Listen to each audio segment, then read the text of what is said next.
Class में भी कि आपको जो स्टार पॉइंट्स है ना हर किसी इफेक्ट के, that you have to note down in your notebook, only those are going to be used. ठीक है, रेस्ट इफेक्ट की डेफिनेशन वगैरह कभी नहीं आती है किसी भी कॉम्पिटिटिव में। चलो, अब हमने चलिए अब ठीक है। So the effect that we are going to discuss today, the first is the hyperconjugation. This is the effect number 3.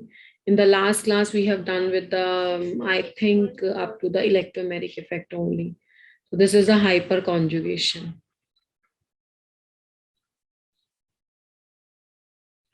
So this is a hyperconjugation. Every time I am going to write the short form of this. The short form of this is called as a HC. मैं बार बार ये बात बोलती हूँ कि ये चीजें आपको नहीं मिलेंगी बुक में भी, क्योंकि आज मैं इसका एक माइनस वाला पार्ट भी बताऊंगी। That is very important. When I will say you to write it down, थोड़ा थोड़ा लिखते रहना इसको। अगर कोई ज्यादा पेज होगा तो I will ask you to have to take a screenshot too. तो हाइपर कॉन्जुगेशन बेटा है क्या? हाइपर कॉन्जुगेशन के ना बेसिकली 3 नेम्स हैं। द वन फेमस, हाँ बिल्कुल सही कह रही है आरती। बच्चा, हाइपर कॉन्जुगेशन में when you will draw the resonating structures you will observe that there is a no bond between the carbon and the hydrogen atom. What are those type of the carbon and the hydrogen atom? That is the alpha carbon and the hydrogen. So the other way of saying it is a no bond resonance. So this is a no bond resonance, and the other is what the RT has said. That is a Baker and the Nathan. Baker and the Nathan are the names of the 2 scientists, है ना, जिसके नाम पे इसको बोला गया है। तो बेकर नाथन रूल भी बोलते हैं। तो any how what it is, तो जब मैं ये इफेक्ट स्टडी करवाने से पहले आपको एक ऑर्गेनिक की बहुत बहुत बहुत, देखो मैंने कितने बहुत लगाए हैं, तो you can understand the importance of this point. जैसे हम आरती की एग्जांपल ले लेते हैं। आई डोंट नो कि आरती का रीजन कहाँ है, कहाँ से, कौन से एरिया से बिलोंग करती है। तो हम एक सपोजिशन ले लेते हैं कि लेट अस सपोज दैट कि Aarti is staying in south Delhi. छोटी सी एग्जांपल ले लेते हैं। तो साउथ दिल्ली तो खुद बहुत बड़ा है ना। तो अब क्या होगा कि अगर आरती अपने घर पे है, अपने घर पे मोरोवर फिक्स रूम में है, तो अगर आरती की फ्रेंड उससे मिलना चाहती है तो she can come and meet her, है ना। उसे क्या पता होना चाहिए? उसे आरती की पोजीशन पता होनी चाहिए, तो वो आके मिल लेगी। बट इफ द आरती, अब आरती अभी भी साउथ दिल्ली में ही है because she is in her house in south Delhi. तो अब आरती ने क्या किया? आरती ने अपना एक्टिवा उठाई और वो घूमना शुरू हो गई पूरी साउथ दिल्ली में। अब इससे क्या हुआ कि now again Aarti's friend want to meet her. If she wants to meet her, तो अब वो आरती से मिल नहीं पाएगी। क्यों? क्योंकि बिकॉज आरती क्या है, मूविंग है ना, वो रैंडम हो गई है। वो पूरे साउथ है, अभी भी साउथ दिल्ली में ही है, उसी लोकेशन पे ही है, पर एक फिक्स लोकेशन पे ना होके वो क्या कर रही है, मूव कर रही है। तो जब वो मूव कर रही है, घूम रही है, फिर रही है, तो हो सकता है कि वो पार्ट 1 में हो और इसकी फ्रेंड पार्ट 2 में ढूंढने चले जाए, एनी हाउ। तो इस कंडीशन में आरती की रिएक्टिविटी कम हो जाएगी। मेरी बात को पकड़ना, आरती की क्या कम हुई है? रिएक्टिविटी कम हुई है।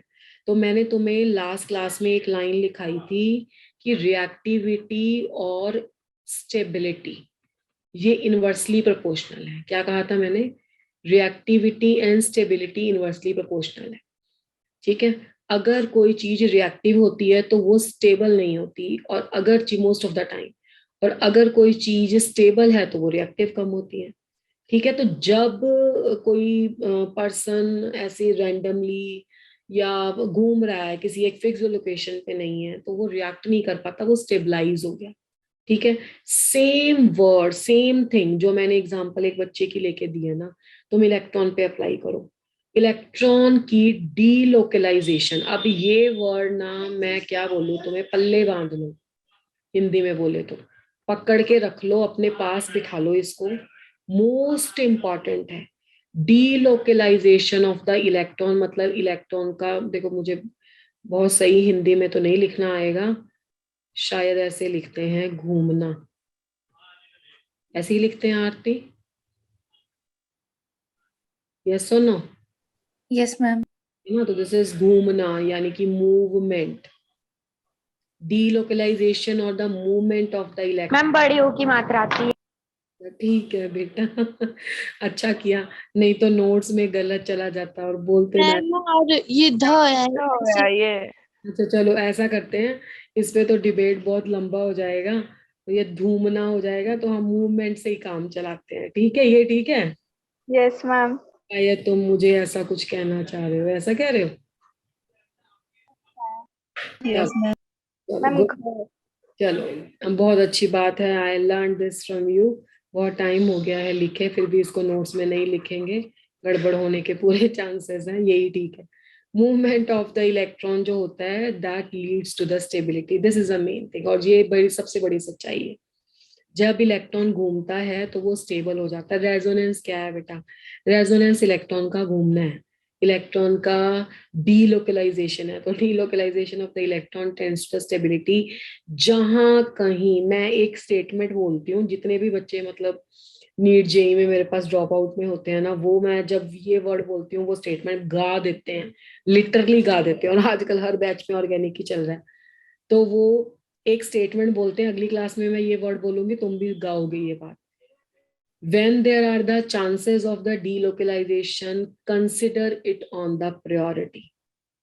इस स्टेटमेंट का मीनिंग समझ पा रहे हो, पकड़ पा रहे हो, नहीं पकड़ पा रहे हो? अगर कहीं डीलोकलाइजेशन ऑफ इलेक्ट्रॉन के चांसेस दिखे, आप उसको प्रायोरिटी पे करो, मतलब वो रेजोनेंस तुम्हें शो करना ही करना है। उसका कारण क्या है? जो मैंने लाइन लिखी है कि इलेक्ट्रॉन हमेशा डीलोकलाइजेशन में जाना चाहता है। डीलो अगर कोई चार्ज किसी एक, इलेक्ट्रॉन क्या है? चार्ज ही तो है। अगर कोई चार्ज किसी एक जगह पे पड़ा है तो वो स्टेबल नहीं है, वो रिएक्टिव है। जैसे आरती घर पे थी तो उसकी फ्रेंड आके उससे रिएक्ट कर सकती है, बात कर सकती है, ठीक है? अगर वो घूमने फिरने लगी तो वो स्टेबल हो गई, ठीक है? तो जहां पे चार्ज आपका डीलोकलाइजेशन में गया तो वहां पे फिर वो रिएक्ट नहीं करता, वहां पे वो स्टेबल हो जाता है।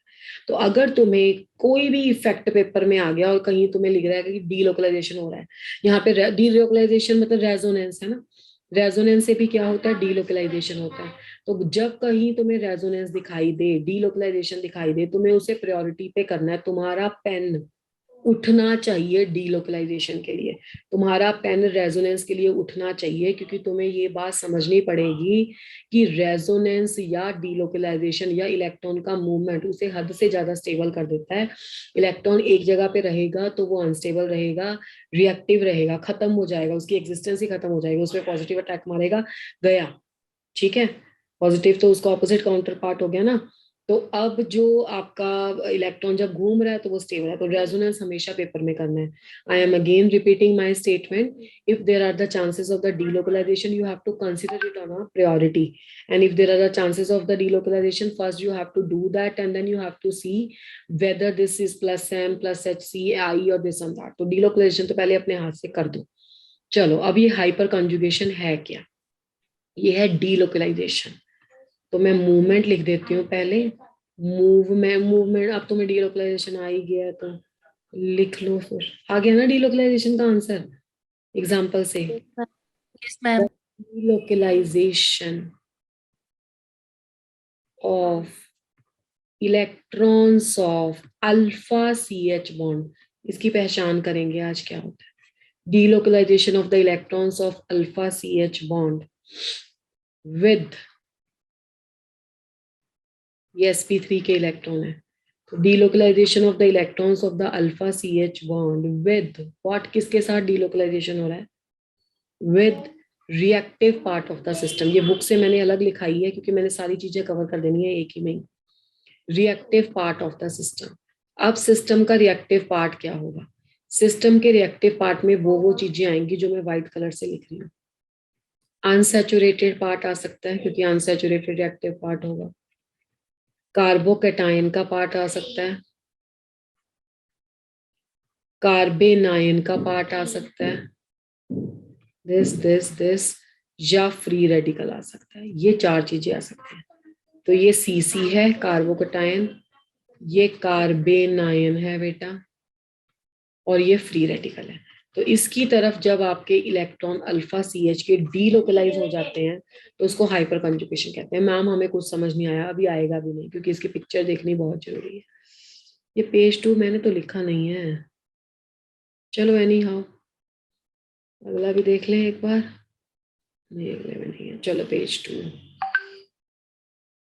अब देखो, ये तुम्हारे पास था CH डबल बॉन्ड CH2, तो अनसैचुरेटेड पार्ट तो तुम्हें नजर आ गया। अब इसके साथ एक कार्बन है जिसके साथ 3 हाइड्रोजन है। अब मैं छोटा छोटा करके एक एक स्टेप समझाती हूँ, फिर तुम इसे ना मतलब बहुत डीपली लेके जाना। ये वाले दोनों कार्बन है sp2, ये वाला कार्बन है sp3। तो जो ये वाला पार्ट है ना sp2 जिसपे डबल बॉन्ड है, जैसे कि सबको पता है कि डबल बॉन्ड जहाँ पे होता है वो सिस्टम का कौन सा पार्ट है? और क्योंकि अनसैचुरेटेड है। अनसैचुरेटेड की तो टेंडेंसी है जिंदगी में क्या कहते हैं उसे, मोक्ष प्राप्ति भाई, मतलब सैचुरेटेड हो जाना, अनसैचुरेटेड।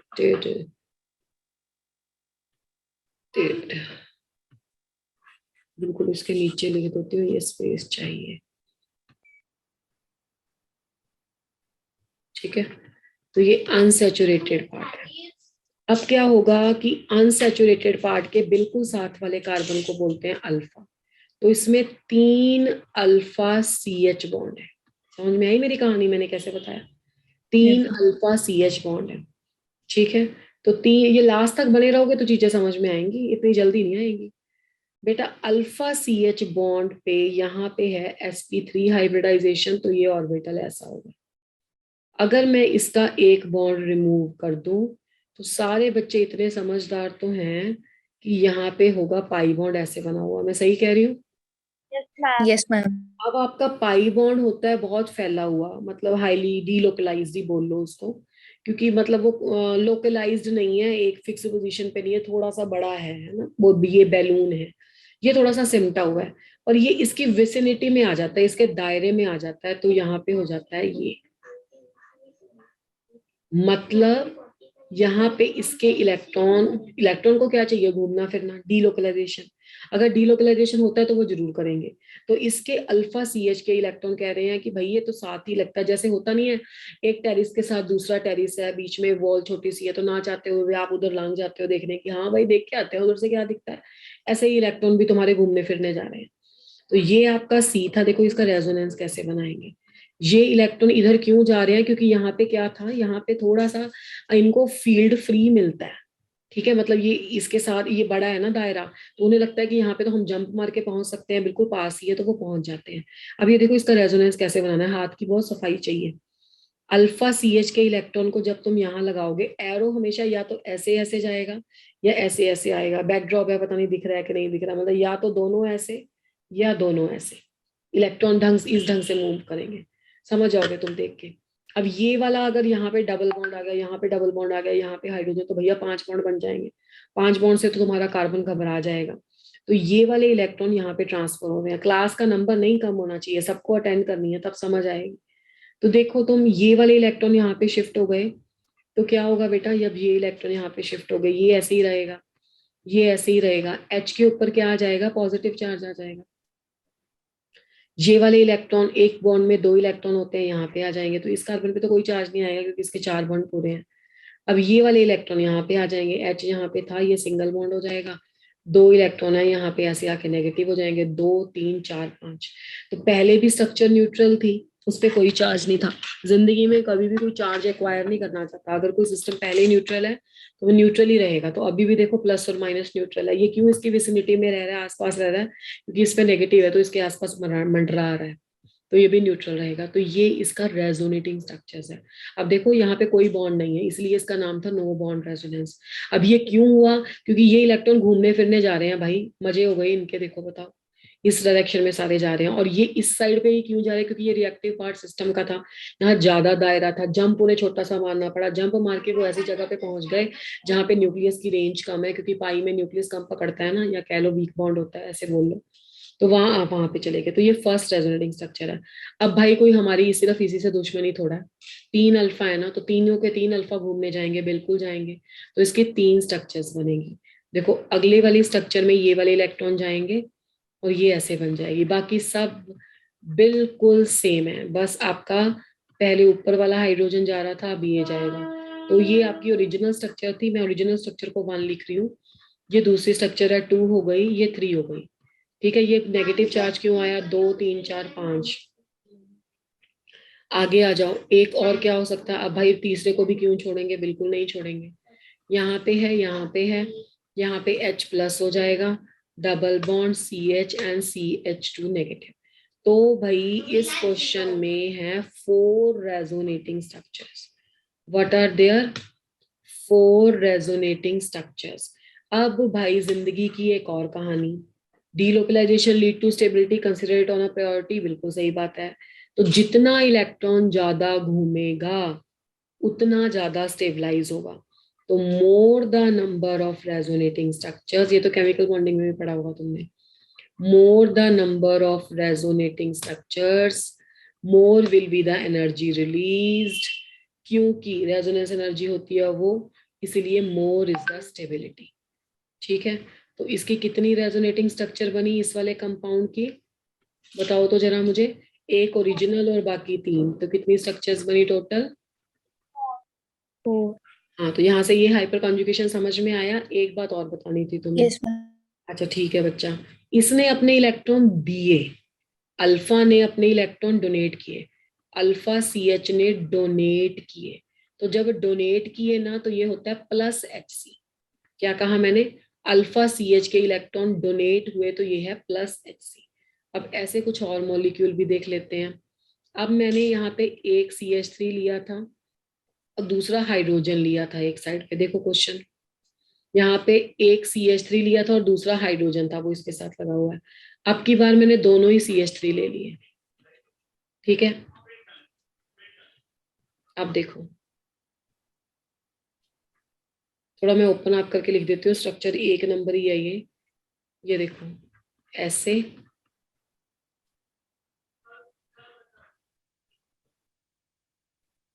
ऐसे, ऐसे।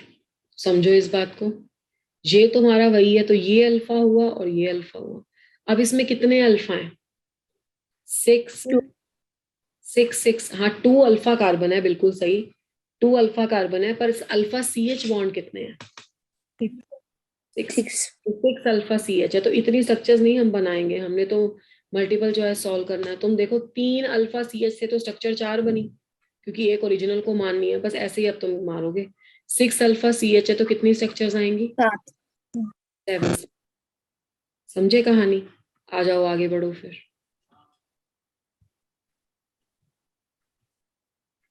अब आ जाओ,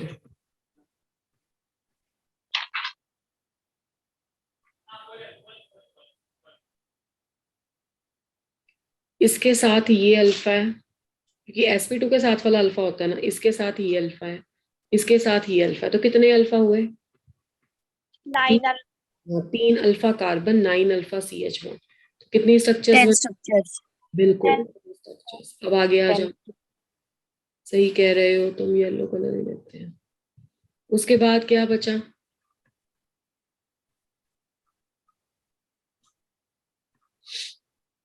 ये देखो, 1 2 3 4, बेटा कितने अल्फा हैं? 12. हाँ, 12 13 structures. 13 structures. लास्ट। हम्म, 9 अल्फा CH, 1 स्ट्रक्चर। ठीक है, अब आप इसको ध्यान से देखो। आपको नहीं लगता कि जितने जितने मिथाइल ग्रुप बढ़ते गए वैसे वैसे स्ट्रक्चर्स बढ़ती गई? Yes, ma'am. तो अगर हम order of stability of alkene लगाएं,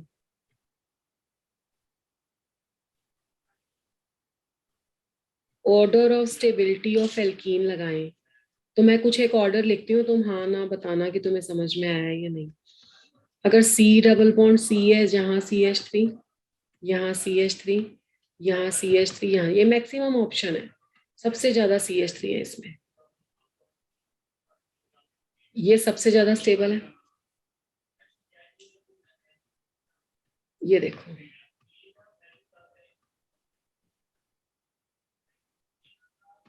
अब इसमें ये 3 हो गए,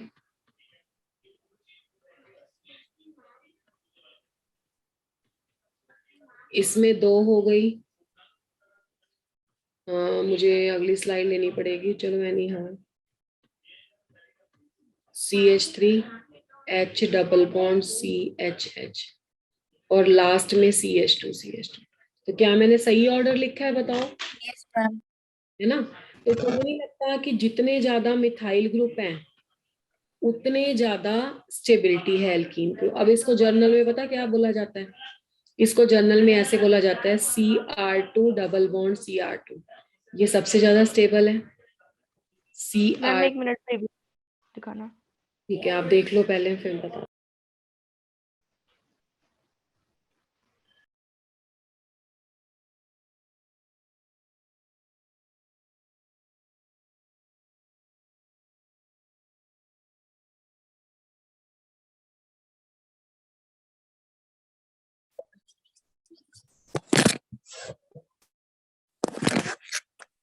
बेटा करूँ शिफ्ट?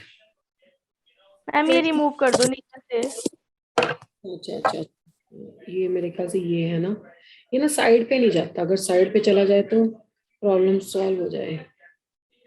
अब देखो, अब दिखता है? Yes ma'am.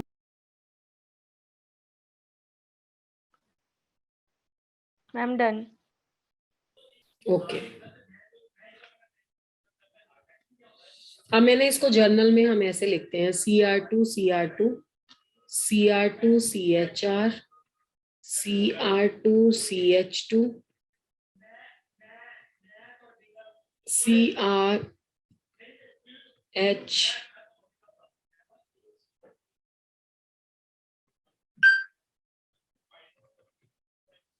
ठीक है।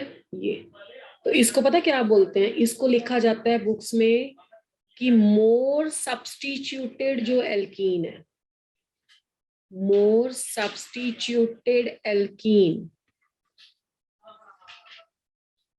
Is highly stable. जितनी ज्यादा सब्स्टिट्यूटेड एल्कीन होगी वो उतनी ज्यादा क्या होगी? स्टेबल होगी।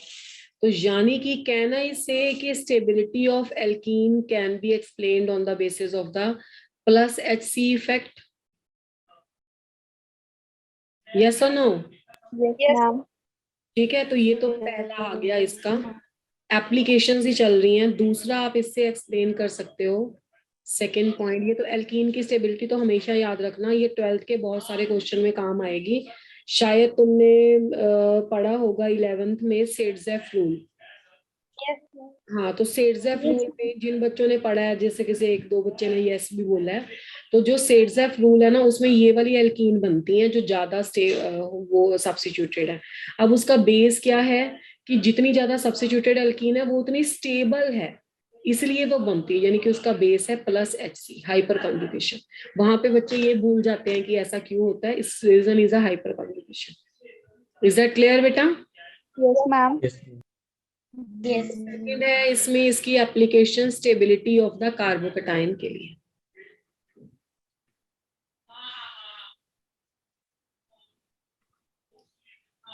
Stability of the carbocation, carbocation की स्टेबिलिटी के लिए भी हाइपर कॉन्जुगेशन फैक्टर डालता है। शायद आप लोगों ने अगर लास्ट लेक्चर पढ़ा है तो आपको याद होगा कार्बोकैटायन की स्टेबिलिटी यस में मैम।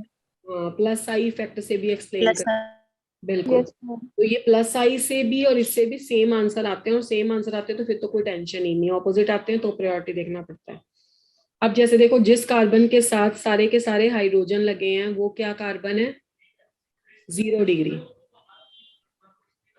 जिस कार्बन के साथ एक CH3 लगा है प्राइमरी। हाइड्रोजन लगे हैं, वो 1 डिग्री। जिस कार्बन के साथ 2 CH3 लगे हैं और एक हाइड्रोजन लगा है, बाकी 2 कार्बोकैटायन है डिग्री। डिग्री। और जिस कार्बोकैटायन के साथ तीनों के तीनों CH3 लगे हैं, 3 डिग्री। हाँ, और ये हो जाएगा 3 डिग्री। अब इस बात को नोट करना कि मैं किसी एक की रेजोनेटिंग स्ट्रक्चर्स बना देती हूँ, इसमें तो कोई अल्फा ही नहीं है। देखो, इसमें ये अल्फा, इसमें ये अल्फा, ये अल्फा, ये अल्फा, ये अल्फा। हाँ, एक बात और, यहाँ पे रिएक्टिव पार्ट क्या है सिस्टम का? कार्बोकैटायन। यहाँ पे मैं मेंशन कर देती हूँ, यहाँ पे जो रिएक्टिव पार्ट है सिस्टम का वो क्या है?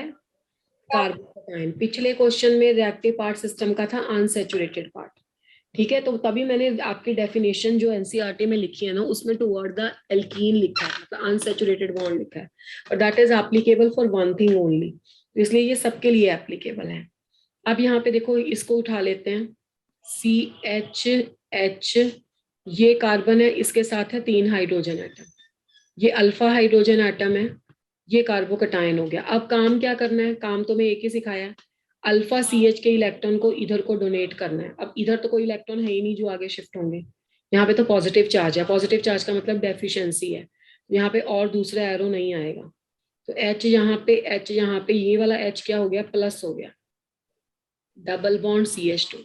आप इस चीज को समझो, पहले भी एक प्लस चार्ज था, अभी भी है, इसमें कोई बॉन्ड नहीं है, तो नो बॉन्ड रेजोनेंस। तो ये बन गई इसकी पहली स्ट्रक्चर। बाकी same structure you can go for the other hydrogen atom, you can give for the other hydrogen atom. तो वो आपके पास जाएगा H यहाँ, H यहाँ, एक H प्लस यहाँ पे कर दो, double bond CH2। Third structure आप इसकी किससे बना सकते हो, यहाँ पे H, यहाँ पे H, यहाँ पे H प्लस कर दो, डबल बॉन्ड CH2। तो इसकी कितनी स्ट्रक्चर्स बन गई, एक आपकी original structure, second, third and fourth. तो अब रेड कलर से इसके नंबर ऑफ स्ट्रक्चर्स लिख लेते हैं जल्दी जल्दी। तो इसमें 3, 6 और 12 थे, तो ये कितनी स्ट्रक्चर्स बनेंगी, 13 स्ट्रक्चर। 3, 3, 6 थे तो कितनी स्ट्रक्चर्स बनेंगी, 7 स्ट्रक्चर। स्ट्रक्चर। 3 है तो कितनी स्ट्रक्चर्स बनेगी, 4 स्ट्रक्चर। तो कितनी स्ट्रक्चर बनेगी, 1 स्ट्रक्चर, ओरिजिनल कंपाउंड। तो अब इसमें सोचने की बात ही नहीं है कि स्टेबिलिटी कार्बोकटायन की HC के बेस पे भी क्या आएगी, stability of carbocation on the basis of HC।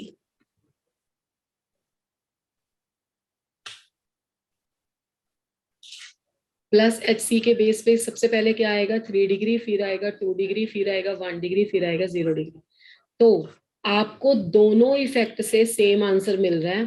किसे इसको थोड़ा ऊपर कर दो, है ना, कार्बोकटायन का आंसर इससे, HC से और हाइपर कॉन्जुगेशन से, from both you are getting the same answer. Is that clear बेटा? Yes ma'am. इस तरीके से आपको कार्बोकटायन की स्टेबिलिटी इस इफेक्ट से एक्सप्लेन करनी है। तो कार्बोकटायन की स्टेबिलिटी और इसकी स्टेबिलिटी फ्री रेडिकल की, कार्बन आयन की स्टेबिलिटी के लिए स्ट्रक्चर तो इससे बन जाती है, बट स्टेबिलिटी उससे एक्सप्लेन नहीं होती क्योंकि उसमें -HC जाता है। ठीक है, चलो एनी हाउ अब इसमें पढ़ लेते हैं -HC होता क्या है। -HC यानी कि नेगेटिव वाला हाइपर कॉन्जुगेशन इफेक्ट। ठीक है, अभी अल्फा CH के इलेक्ट्रॉन तुम दिला रहे थे, है ना, अब क्या करते हैं, ऐसा कुछ देख लेते हैं। ऐसे ये 0 डिग्री कार्बन आयन हो गया। अगर तुम इसे क्या कर लोगे, एक CH3 अटैच कर दोगे, बाकी 2 इसमें हाइड्रोजन लगा दोगे, तो ये क्या हो गया, प्राइमरी 1 डिग्री कार्बन आयन,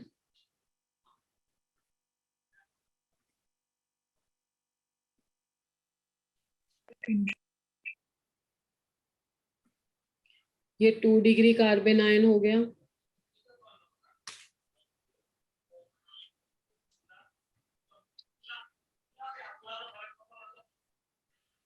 ठीक है, ये 3 डिग्री कार्बन आयन हो गया।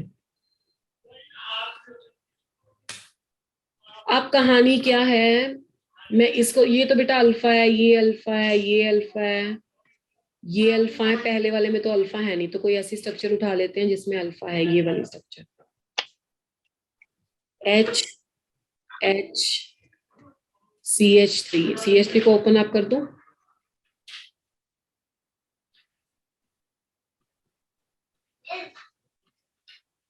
बहुत जगह बच्चे मैंने देखा है इसकी गलत स्ट्रक्चर्स बनाते हैं क्योंकि उन्होंने -HC पढ़ा ही नहीं होता। देखो, आपने मेरे साथ GOC पढ़ा था, पहली क्लास, सबसे पहली क्लास याद करो।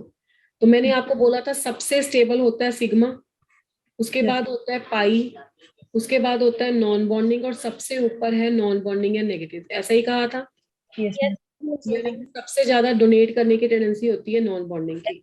तो मुझे बताओ कि कौन से इलेक्ट्रॉन माइग्रेट करेंगे, कौन से इलेक्ट्रॉन मूव करेंगे, क्या ये इधर आएगा या ये उधर जाएगा? नेगेटिव वाले इलेक्ट्रॉन माइग्रेट करेंगे ना, नॉन बॉन्डिंग नेगेटिव वाले। इतना तो GOC से समझते हो, तो CH के थोड़ा ना मार दोगे। CH के इलेक्ट्रॉन सिग्मा है बेटा, ये नॉन बॉन्डिंग नेगेटिव, सिग्मा तो सबसे नीचे रेस्ट कर रहा है। तुम्हें कौन से इलेक्ट्रॉन को हिलाना है, घूमने फिरने जाना है, पर घूमने फिरने कौन जाएगा? घूमने फिरने वो बच्चा जाएगा जिसके पेरेंट्स नहीं डांट रहे, जिसके पेरेंट्स उसको पकड़ के रखे हुए हैं, वो थोड़ा घूमने फिरने जाएगा। तो ये है वो वाला बच्चा जिसके पेरेंट्स ने इस पे ध्यान नहीं दे रहे, वो घूमने फिरने जाएगा। ये तो वो बच्चा है जिसके पेरेंट्स साथ में बैठे हुए हैं कि पढ़ तू अभी। समझो बात को, सिग्मा है बिल्कुल अच्छा बच्चा, गुड बॉय, गुड गर्ल। तो ये इलेक्ट्रॉन जाएंगे नॉन बॉन्डिंग के इधर, और ये जाएगा इधर। समझे कहानी क्या? Yes, ma'am. अब Yes. जो अल्फा सी एच के इलेक्ट्रॉन है ना, अल्फा सी एच की तरफ इलेक्ट्रॉन गए हैं। मतलब पहले थे अल्फा सी एच डोनेट कर रहा है, अब क्या है? Attract कर रहा है. हाँ, अट्रैक्ट कर रहा है, ले रहा है। Electrons are donated to alpha C H. पहले donated from alpha C H थे, अब donated to alpha C H. किधर भी हो इलेक्ट्रॉन है तो घूमने फिरने जाना है। तो अब इसकी स्ट्रक्चर ना ऐसे बनेगी, सी के साथ इसको ना छेड़ो, इसको मत छेड़ो, यहाँ पे डबल बॉन्ड लगाओ, CH2 लगाओ और H को नेगेटिव बनाओ।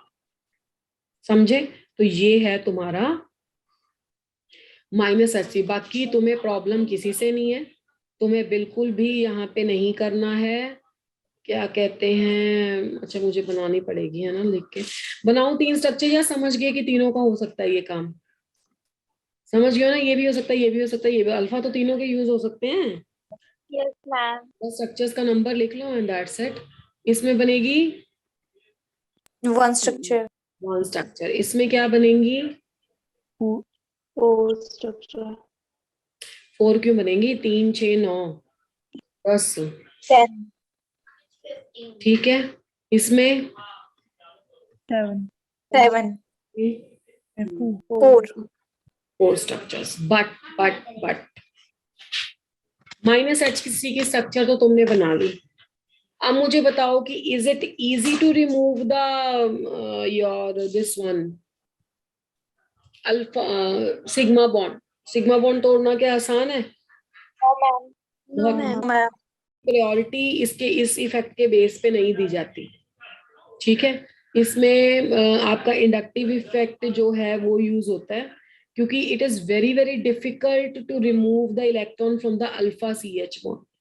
अल्फा सी एच बॉन्ड के इलेक्ट्रॉन तोड़ के बाहर देना, हाँ डीलोकलाइजेशन में चले जाते बात अलग थी घूमने फिरने, पर ये डिफिकल्ट है, difficult to cleave, difficult to cleave alpha C H bond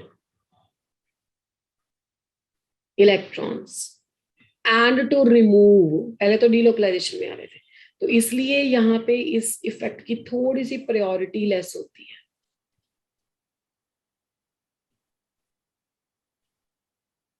ठीक है, चलो ये आ गया तो स्लाइड करना 1 मिनट।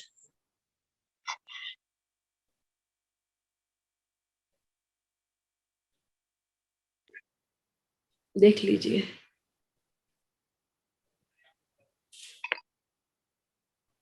Ma'am done. मैम आपने बॉन्ड के बाद क्या राइट किया है? ये बॉन्ड इलेक्ट्रॉन्स, ये E, ये कॉमा, ये S, ऐसे। ठीक है बेटा, Yes, ma'am. शिफ्ट कर सकते हैं। Yes, ma'am. ओके जी।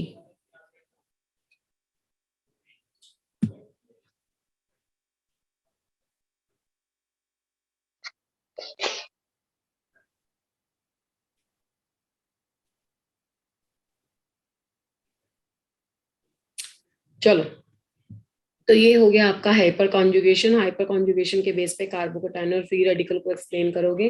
कार्बन आयन के केस में अल्फा सी एच बॉन्ड को क्लीव करना it is very very difficult task, तो इसलिए थोड़ा उसको कम यूज करते हैं हम यहाँ पे। तो हाइपर कॉन्जुगेशन में कुछ स्टार पॉइंट है हमने लिखने, वो बहुत जरूरी है।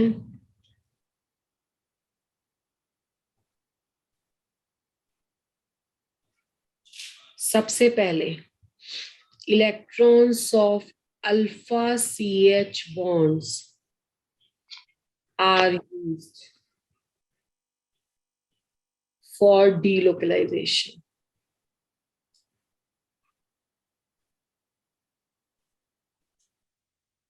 आर यूज फॉर डीलोकलाइजेशन, जैसे कि प्लस HC होगा तो अल्फा CH के इलेक्ट्रॉन तुम डोनेट करोगे, ऐसे एरो जाएगा, मतलब अल्फा CH2 इलेक्ट्रॉन जाएंगे, कहाँ कहाँ पे जा सकते हैं। माइनस HC होगा तो कुछ ऐसा आएगा, यहाँ पे क्या होगा, रिएक्टिव पार्ट होगा ना,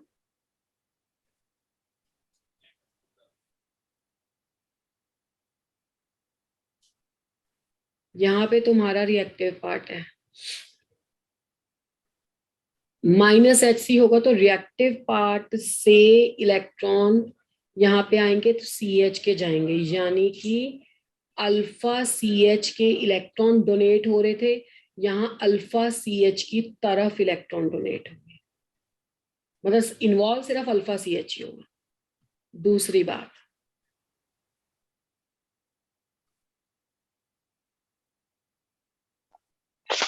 प्लेन द स्टेबिलिटी ऑफ, किस किस की यूज करोगे, carbocation and the free radicals.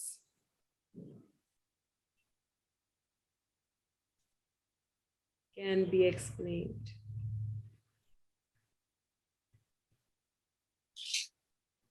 तो ये इसके कुछ पॉइंट है अल्फा के कंसेप्ट से, याद रखना। अब लास्ट में है जी सबसे important effect, that is called as a, ma'am एक minute, previous slide.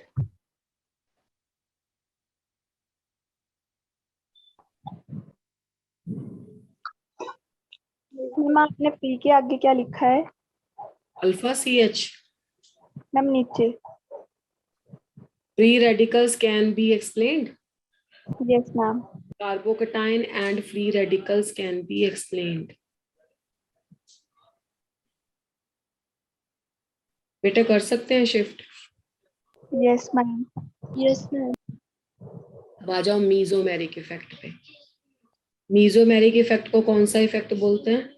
M, resonance effect. बहुत आसान है, रेजोनेंस इफेक्ट भी बोलते हैं, बिल्कुल इसको रेजोनेंस इफेक्ट भी बोलते हैं। इसमें इन सभी इफेक्ट्स में इलेक्ट्रॉन डीलोकलाइजेशन में जाते हैं तो आपके पास ये इफेक्ट आता है। तो मीजोमेरिक इफेक्ट में कोई डेफिनेशन नहीं है, कोई कुछ नहीं है, बस आपको चेक करना है कंजुगेशन और GOC अप्लाई करना है, क्वेश्चन हो गया। ठीक है, तो मीजोमेरिक इफेक्ट, पहली बात, occurs in unsaturated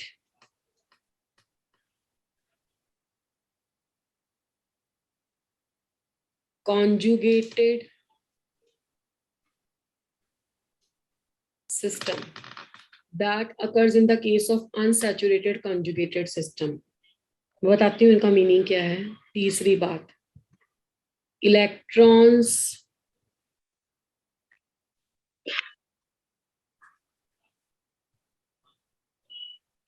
या आप इसको लिख लो NB नेगेटिव, पता है तुम्हें ये, NB पाई सिग्मा तो इसमें जाते ही नहीं। ठीक है, तो ये तुम्हारी रहेगी मूवमेंट ऑफ इलेक्ट्रॉन का ऑर्डर। ठीक है, तीसरा, जैसे कि यहाँ पे नजर ही आ रहा है, नॉन बॉन्डिंग और द पाई इलेक्ट्रॉन्स मूव। चलो अब देखते हैं कंजुगेटेड और अनसैचुरेटेड सिस्टम क्या होता है। जैसे ध्यान से देखना, देखो सबसे सिंपल एग्जांपल, पहले सिंपल ले लेती हूँ, ये थोड़ी सी उससे ऊपर है। ऐसा आ गया तुम्हारे पास कुछ,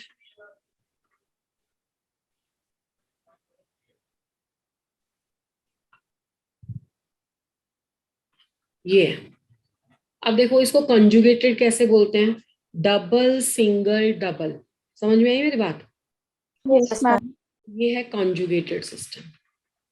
इसमें कंजुगेटेड सिस्टम में कौन किसके साथ कंजुगेशन में है, पाई पाई, तो तुम्हें मूव करने में कोई दिक्कत नहीं होनी चाहिए, दोनों सेम है, तो तुम ऐसे करोगे, इसको ऐसे करोगे। ये मूव करना आता है ना तुम्हें? Yes ma'am.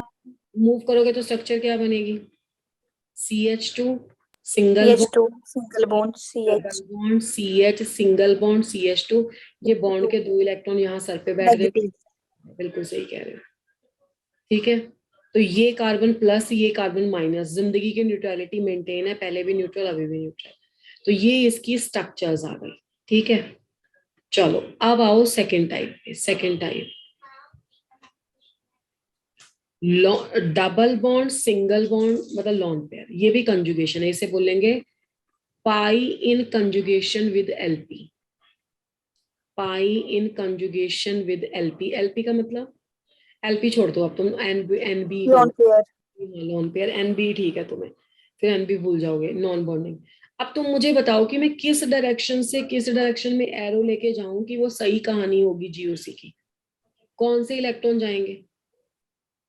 lone pair जाएंगे लेफ्ट साइड को शाबाश। बच्चा पाई को मूव नहीं करेगा। तुम्हारा हाथ इससे अलग उठना ही नहीं चाहिए। अगर तुम्हारा हाथ ऑर्गेनिक में ऑपोजिट उठा ना, तो हम लोग मतलब इवन की जब वो भी करते हैं ना, इंटरव्यूज भी लेते हैं ना, तब भी मैं देख लेती हूँ कि एरो की डायरेक्शन डालने से कितना का किसी को ज्ञान है। तो तुम्हारा हाथ जब मैकेनिज्म के लिए उठे, तो तुम्हारा हाथ सबसे पहले एनबी की तरफ उठना चाहिए। एनबी की तरफ टेल आगे मूव करे। एनबी नेगेटिव नहीं है तो एनबी, एनबी नहीं है तो पाई, पाई नहीं है तो लास्ट में सिग्मा। सिग्मा तो गुड बच्चे हैं, पेरेंट्स के इन्फ्लुएंस में है, वो घूमने फिरने नहीं जाएंगे। सबसे शरारती बच्चे कौन से हैं? एनबी भी नहीं भाई, एनबी नहीं, बिगड़ैल बच्चे हैं, वो घूमने फिरने जाएंगे। ठीक है, तो तुमने ऐसे मारना है। और अगर तुमने ऑपोजिट किया तो तुम्हें जिंदगी में कभी ऑर्गेनिक नहीं आ सकती। प्लीज माइंड मत करना, बट ये इतना ज्यादा बेसिक है और मैंने बहुत लोगों को उल्टे सीधे एरो डालते देखा है। आज तुमने सही बोला, I am really happy.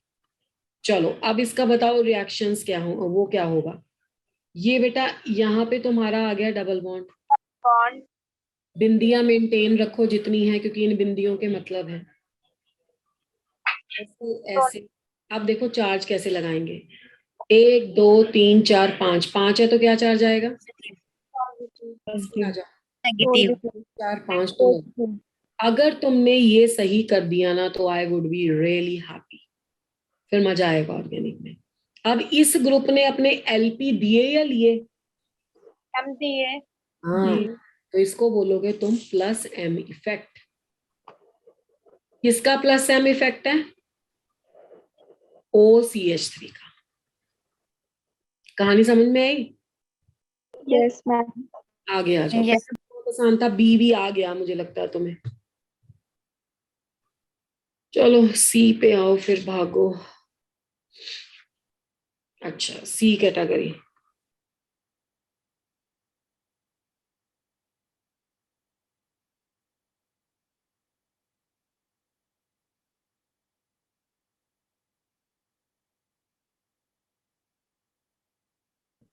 Next है बेटा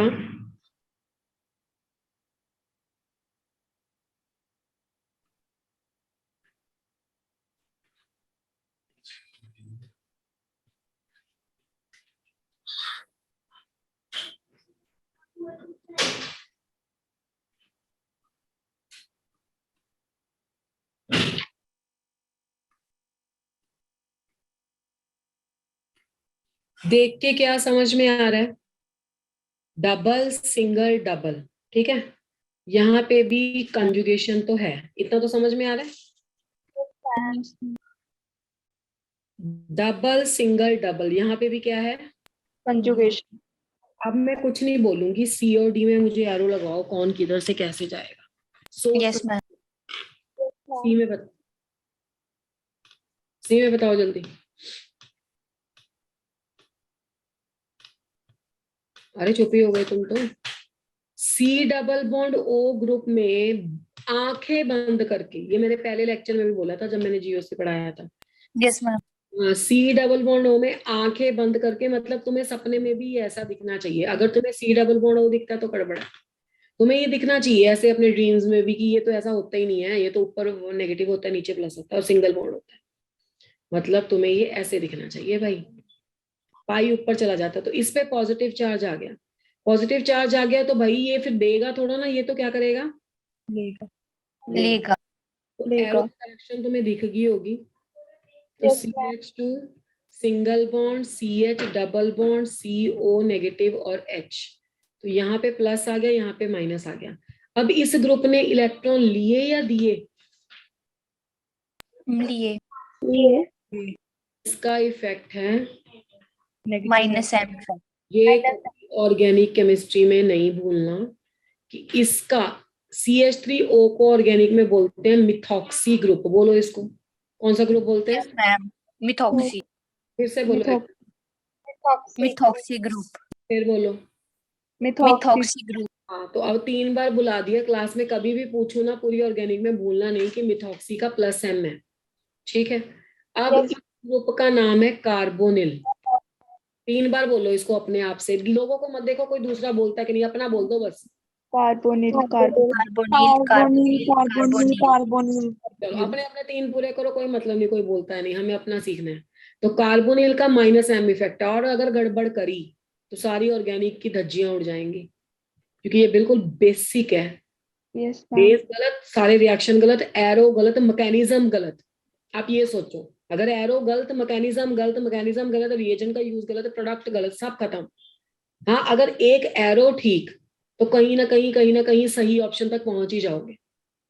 चलो अब इसमें भी तुम बताओ कि क्या ऐसे ही होगा? Yes ma'am. Yes ma'am. ये पॉजिटिव नेगेटिव नहीं भी लिखा होता कई बार, क्योंकि प्लस माइनस न्यूट्रल होता है, पर तुम समझ जाना। तो CH2 single bond, CH double bond, NO negative, यहाँ पे भी O नेगेटिव, यहाँ पे प्लस, तो यहाँ पे प्लस। ठीक है, तो पहले भी न्यूट्रल था, अभी भी न्यूट्रल है, 2 प्लस 2 माइनस है। तो ये वाला ग्रुप का नाम है नाइट्रो ग्रुप। नाइट्रो। हाँ, तो इस ग्रुप का नाम क्या है? नाइट्रो। 3 बार पूरा करो भाई। नाइट्रो ग्रुप घर जाके कॉपी पे लिख लेना, या अभी लिख लो कि नाइट्रो का भी होता है -M। ये 3 चीजों पे केमिस्ट्री चल जाएगी। पहला, मिथॉक्सी का +M कहाँ गया? दूसरा, कार्बोनिल का -M और नाइट्रो का -M। अगर ये इफेक्ट गलत किए फिर तो गड़बड़ी गड़बड़ है। अब लास्ट E और D हो गया ना। E मैं एक बार फिर से स्लाइड दिखा दूंगी, कोई बात नहीं, मुझे एक बार पूरा कर लेने दो। ये आ गया तुम्हारा CH2 डबल बॉन्ड CH, और आगे कार्बोकेटायन बना हुआ आ गया। अब क्या लगता है तुम्हें? यहाँ भी कंजुगेशन है। अगर इसका नेगेटिव के साथ कंजुगेशन हो सकता है, तो इसका नेगेटिव के साथ दिया है क्या? मैंने नहीं दिया। कंजुगेशन, तो ये भी कंजुगेशन हो सकता है ऐसे। इसका भी क्या हो गया फिर? -M effect. स्ट्रक्चर क्या बनेगी? CH2 plus single bond, CH double bond, CH2। अच्छा, यहाँ पे तो आएगा ही नहीं कुछ चार्ज, क्योंकि नहीं दिया था ना। पहले भी एक प्लस था, अभी भी एक प्लस है। F CH2 double bond, CH single bond, CH2, 2 electron negative. किधर से किधर जाएंगे इलेक्ट्रॉन? कंजुगेशन अभी भी है, किधर से किधर जाएंगे? हम लोन पेयर से जाएंगे। लोन पेयर से लेफ्ट साइड। लेफ्ट साइड जाएंगे। से लेफ्ट साइड को। तो अगर इधर जाएंगे तो CH2 negative, single bond, CH double bond, CH2, ये भैया कुछ नहीं, ठीक है, सेम चार्ज। अब इसका क्या इफेक्ट है? +M। तो ये 5-6 केसेस हैं। फिर से देख लो, मीजोमेरिक में आपके पास सिर्फ GOC लगनी है, कोई डेफिनेशन नहीं, कोई कुछ नहीं। इलेक्ट्रॉन को घूमने फिरने का शौक है, घूमने फिरने जाएगा। कौन से जाएंगे? जो शरारती बच्चे हैं। शरारती बच्चे NB नेगेटिव, फिर NB, फिर पाई।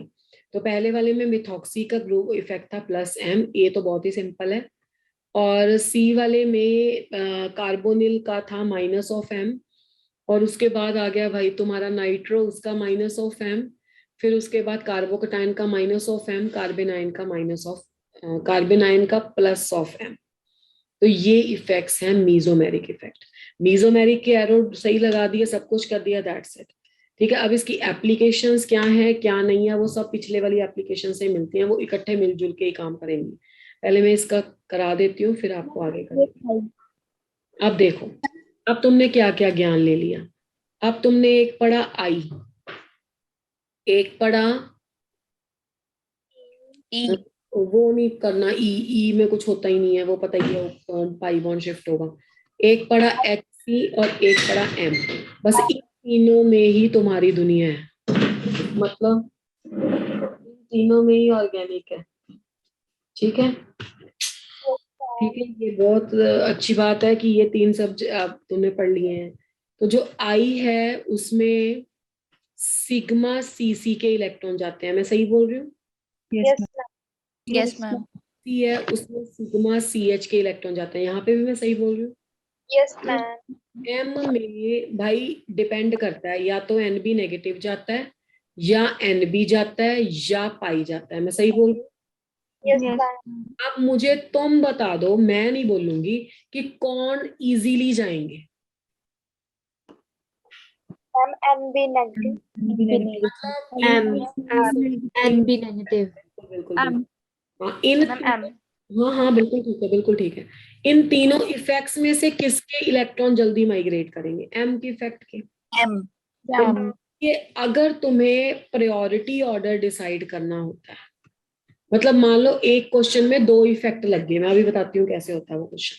अगर एक क्वेश्चन में 2 इफेक्ट लग गए तो तुम प्रायोरिटी ऑर्डर कैसे डिसाइड करोगे? बहुत सिंपल है, जो इजीली माइग्रेट करते हैं। तो M का प्रायोरिटी ऑर्डर सबसे ज्यादा होता है, फिर HC का, और फिर I का। ये पढ़ाते हैं ऑर्गेनिक में। तुम प्लस मार लो, तुम माइनस मारो, तुम प्लस मारोगे तो ये ऑर्डर होगा, माइनस मारोगे तब भी यही order.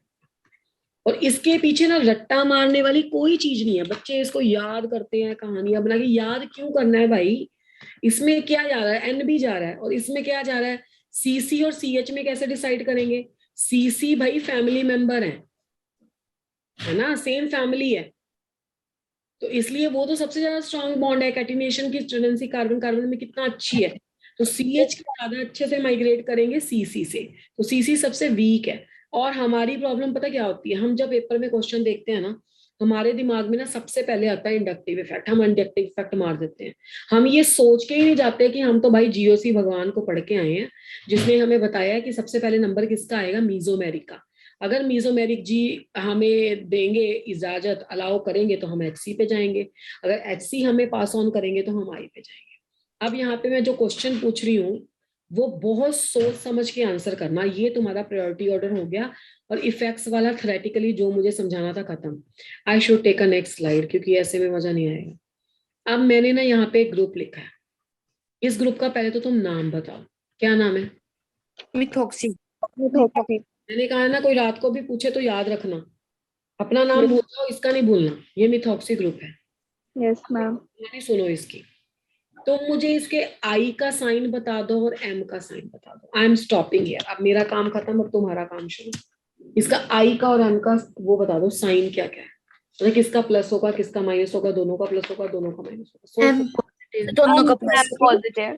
M positive, plus. I positive. दोनों पॉजिटिव। पॉजिटिव हो गया। हैरानी की बात ये है, तुम्हें M तो समझ में आ गया, बहुत के पास लॉन पेयर है, ये देखा म्यूट पे रहो, तो ये प्लस M होगा। बिल्कुल सही बात है, प्लस M क्यों होगा? क्योंकि इसके पास लॉन पेयर है, ये देगा। Ma'am I negative. करते हैं। मैम I नेगेटिव होगा। हाँ, कौन बोल रहा है? ये किसने बोला अभी? मैम तनिष्का। तनिष्का, तुम्हें कैसे पता? तनिष्का कैसे पता? इस ग्रुप को कार्बन के साथ लगा दो, कार्बन फैमिली है। कार्बन और ऑक्सीजन में से किसकी इलेक्ट्रोनेगेटिविटी ज्यादा है? ऑक्सीजन कार्बन से खींचेगा, देगा थोड़ा, तो माइनस आई होगा। माइनस होगा। भाई इंडक्टिव इफेक्ट में सिर्फ इलेक्ट्रोनेगेटिविटी सोचना है, बात समझो मेरी। सिर्फ क्या सोचना है उसमें? इलेक्ट्रोनेगेटिविटी, उसमें और कुछ सोचना ही नहीं। कार्बन के साथ अगर कोई ऐसे एलिमेंट जुड़े हैं जिसकी इलेक्ट्रोनेगेटिविटी ज्यादा है, तो वो हमेशा खींचेंगे। तो इसका ये माइनस आई है, ये प्लस M है। तुम्हारे पास कोई जूनियर बच्चा आ गया 11th क्लास का, वो पूछ रहा है कि मुझे ना प्लीज ये बता दो कि ये इलेक्ट्रॉन डोनेट करेगा, डोनेट, और या इलेक्ट्रॉन गेन करेगा, विड्रॉ करेगा, इसकी नेचर कैसी है? तुम क्या बताओगे उसे? हम गेन करेगा। नहीं, गलत। तुम्हें इसके दोनों इफेक्ट आते हैं, और तुम्हें इनका प्रायोरिटी भी पता है। प्रायोरिटी किसका ज्यादा होता है हमेशा? मीजोमेरिक। का। तो फिर तुम इसे विड्रॉ कैसे करेगा? ये ये क्या करेगा? डोनेट। समझे कहानी, नहीं समझे? Yes ma'am. फिर से Yes, आओ, फिर ma'am. से। अभी तुम्हें बहुत ज्यादा ज्ञान नहीं हुआ। क्यों? क्योंकि यहाँ पे एम का मैग्नीट्यूड या प्रायोरिटी जिसको बोलते हैं ज्यादा है आई से, इसलिए ये डोनेट करेगा। वो जो तुम्हारा जूनियर तुमसे पूछने आया ना, तुम बोलोगे बेटा my friend this will donate, because M का प्रायोरिटी आई से ज्यादा होता है। चाहे आई से ये खींच रहा है, एम से दे रहा है, पर हम एम मानेंगे। समझे बात को? अब वापिस Yes. आओ, ए ग्रुप की बात हो गई, बी ग्रुप की बात। तुम इसके मुझे दोनों ही फैक्ट बताओ, क्या क्या है, सोच समझ के बताना। आप गड़बड़ करी फिर देखना। इसका आई भी बताओ और इसका एम भी बताओ। Minus M. Minus M minus I. शाबाश। Minus minus M minus I. देखो एम माइनस है वो तो तुम्हें झटके से पता लग गया कि नाइट्रोजन प्लस है, लेगा कंजुगेशन में होगा। तो आई माइनस क्यों है वो बिल्कुल ऊपर वाली स्टोरी है। जब जब कार्बन के साथ इलेक्ट्रोनेगेटिव लगेगा तो सोचना ही नहीं, तो इसमें टेंशन लेने की जरूरत ही नहीं है। अब तुम्हारा जूनियर आया कि दीदी फिर से बता दो, इस ये डोनेट करेगा या एक्सेप्ट करेगा। अब तो तुम्हें सोचना ही नहीं है, दोनों से क्या कर रहा है, एक्सेप्ट। यानी कि ये क्या करेगा, एक्सेप्ट, जिसको कि हम बोलेंगे विद ड्रॉइंग ग्रुप है। ये क्या है? ये विथड्रॉइंग ग्रुप। और इसको क्या बोलेंगे, डोनेटिंग ग्रुप। एक बात और, वैसे तो ये पता ही है तुम्हें, जब हम किसी क्लास में टीचर का लेक्चर सुनते हैं तब उसके नोट्स को समझ पाते हैं। ठीक है, अब Yes. तुमने सुना है तब इसको पता है। अब अगर किसी ऐसे बच्चे को दे दिया जाए जिसने क्लास में सुनी, वो कहेगा पता नहीं क्या लिखा हुआ है। ठीक है, यस मैम। उसके लिए तो फिर भाई ये कुछ भी हो सकता है। तीसरे ग्रुप पे आ जाओ। तीसरा ग्रुप है तुम्हारा ये। इसको कैसे देखना है वो मैं तुम्हें बता चुकी हूँ। जितना पार्टिसिपेट करोगे ना ऑर्गेनिक में, ऑर्गेनिक उतनी आती है। लगती है बच्चों को बहुत डिफिकल्ट, मैं खुद बोलती हूँ, क्योंकि बेसिक से नहीं सीखते। बताओ कौन कौन सा इफेक्ट है? Minus Minus M. M minus Minus minus I. ये पता माइनस आई, क्योंकि हम इसे ऐसे देखेंगे ही नहीं, हम इसे ऐसे देखेंगे। तो कार्बन पॉजिटिव किसी कार्बन के साथ लग गया तो भैया, तो फिर तो भयंकर वाला ये खींचेगा इससे। तो माइनस एम माइनस आई, तो ये भी कैसी नेचर है इसकी,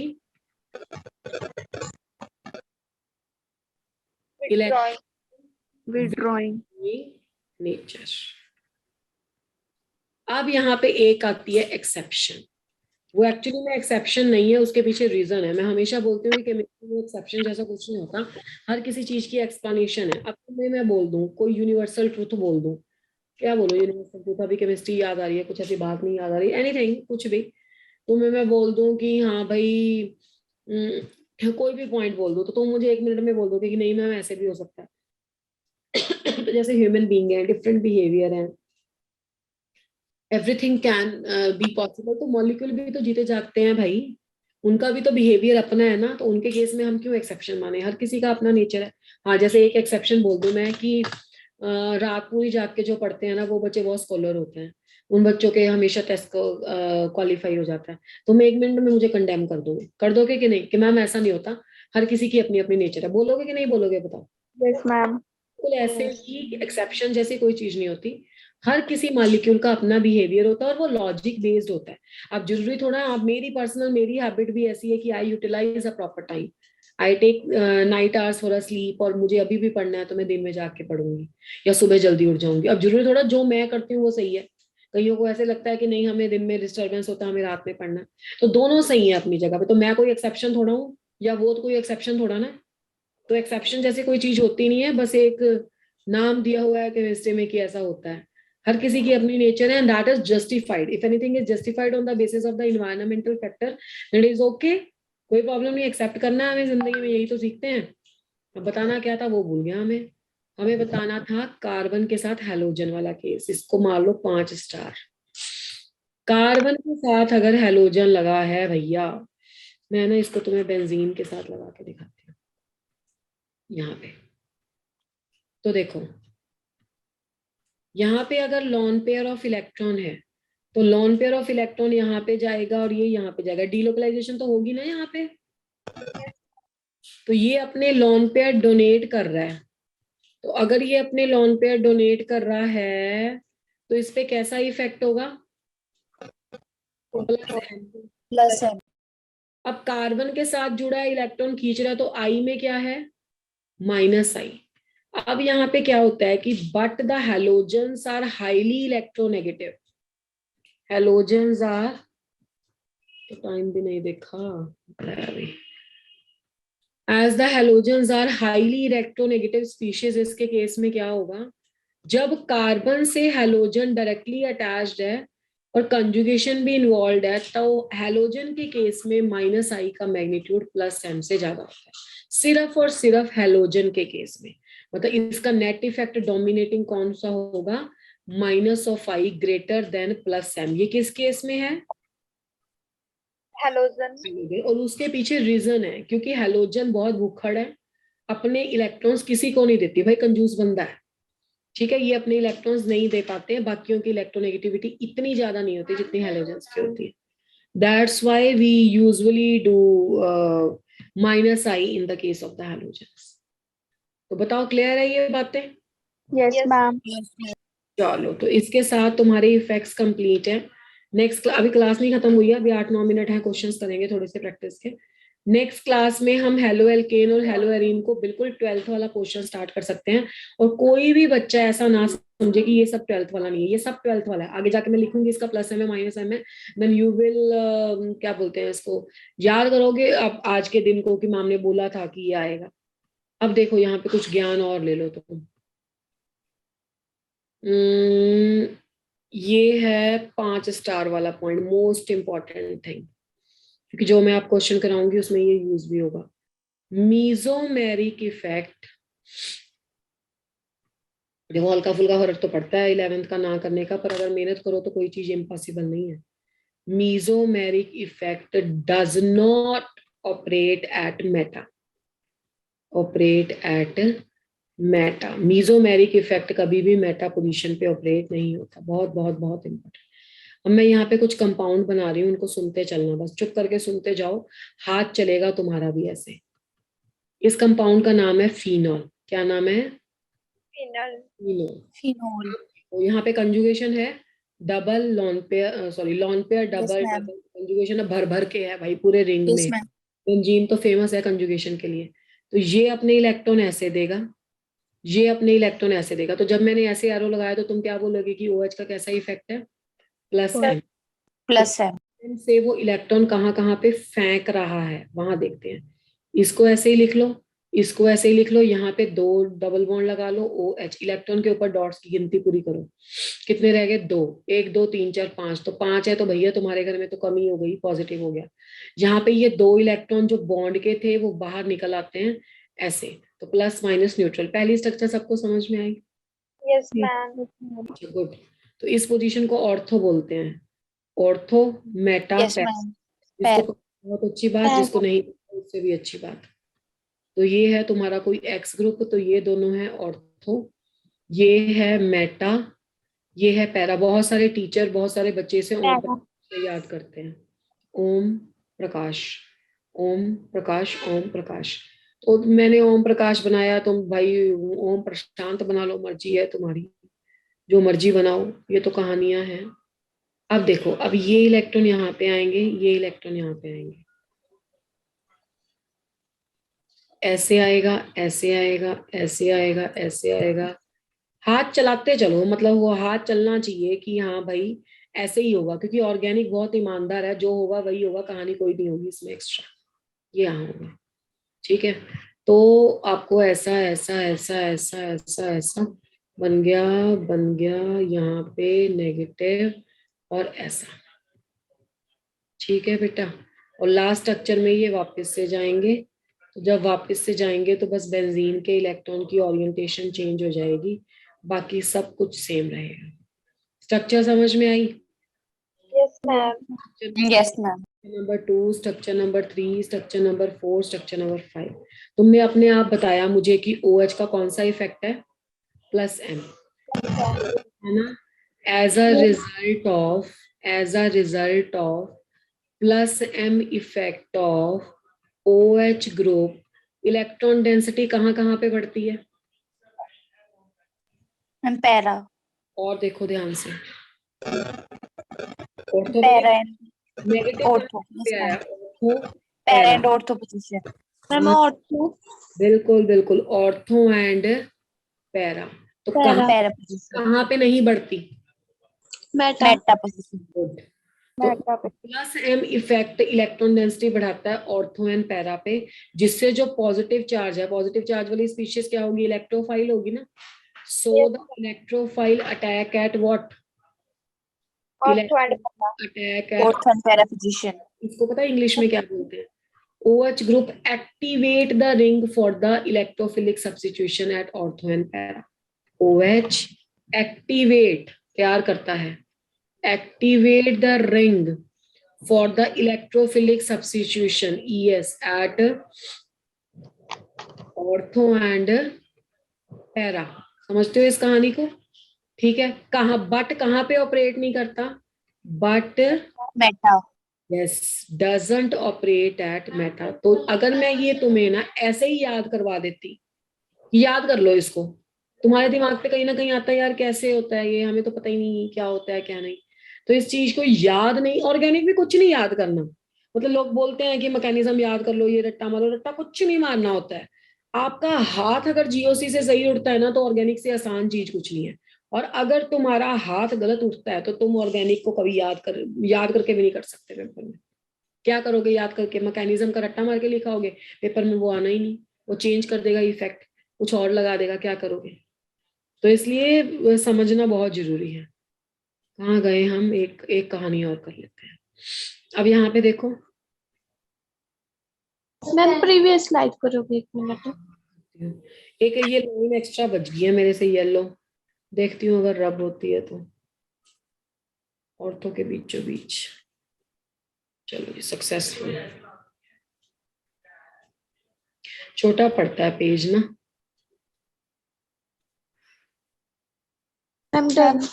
अच्छा गुड, आ जाओ वापस। ओहो भाई, तुम तो फिर हमें तंग कर रहे हो। चलो, अगर तुमने बेंजीन के ऊपर लगा दिया NH2, बेंजीन के ऊपर NH2 लगा दिया, तो ये भी क्या करेगा? वही कहानी जो पीछे सुनाई है, प्लस एम इफेक्ट शो करेगा। बस बस बस, ये इंपॉर्टेंट है। अब मैं ये सारी स्ट्रक्चर्स नहीं बनाऊंगी, बस मैं एक बना के छोड़ दूंगी, क्योंकि अब तुम्हें आ गई है ये बात। NH2 प्लस एंड दिस, तो इसको भी तुम बोलोगे कि NH2 बेंजीन रिंग को क्या कर रहा है? Activate the ring. कहाँ कहाँ पे? Ortho and para. Ortho and para. Para किसके लिए? Electrophilic substitution. Electrophilic substitution nucleophilic substitution chapter में आ जाएगा, टेंशन मत लो। अभी के लिए फिलहाल ये समझ लो कि इलेक्ट्रोफाइल यहाँ पे आएगा। चलो, उसके बाद अब तुमने ले लिया बेंजीन के ऊपर क्लोरीन, और क्लोरीन में तुम्हें एक बात सिखाई है। क्या सिखाई है? माइनस आई का ज्यादा होता है तो ये उल्टा खींचेगा। इसको क्या बोलेंगे? Activates the ring for electrophilic substitution. ये भी डीएक्टिवेट भी कहाँ पे करता है और एक्टिवेट भी कहाँ पे करता है? हमेशा ऑर्थो एंड पैरा। अब और इसके कौन से भाई हैं जो डीएक्टिवेट करते हैं? जितने भी इलेक्ट्रॉन विड्रॉइंग ग्रुप हैं, ये भी डीएक्टिवेट करता है। CHO CN। तुम आज सीधी बात याद रखो कि जिसको तुम पेपर में पिछली स्लाइड्स में माइनस एम बोल के आए हो ना, ये वाला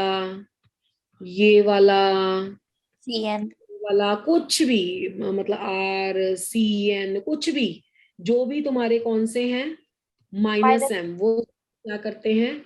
डीएक्टिवेट द रिंग। वो सब रिंग को क्या करते हैं? डीएक्टिवेट करते हैं सॉल्यूशन से। इसके साथ तुम्हारा GOC पार्ट कंप्लीट है। I hope you might have enjoyed the lecture. Organic भी आती है, एंजॉय करो। तो अगर भारी भरकम मान के चलोगे तो सच में भारी भरकम है, जो सोचते हैं वही हो जाता है, और ये रियलिटी है। अब नेक्स्ट क्लास से हमारा proper halo alkane and hello arene शुरू होगा, बट तब मुझे ये स्ट्रेस नहीं रहेगा कि तुम्हें बेसिक नहीं आता। तुम्हें बेसिक आता है तो please, if you are having the video recording, listen it again and again, fast forward करके सुन लो। और अगर आपके पास रिकॉर्डिंग नहीं है किसी तरीके से, तो आपको जिसने मेरा लेक्चर अटेंड किया वो मेरे नोट्स भी पढ़ लेगा। चलो बेटा, God bless you, happy learning. And next class में प्रॉपर स्टार्ट करेंगे चैप्टर को। ऑर्गेनिक की कॉपी बनानी है सभी ने, although I can't ma'am see. Notes नहीं मिले अभी तक +2 के। नोट्स नहीं मिले अभी तक हमें। मैंने तो आपके साथ ही साथ अपलोड कर दिए, मुझे रिकॉर्डिंग लिंक ही नहीं शेयर हुआ है। रुको रुको रुको, स्टॉप रिकॉर्डिंग।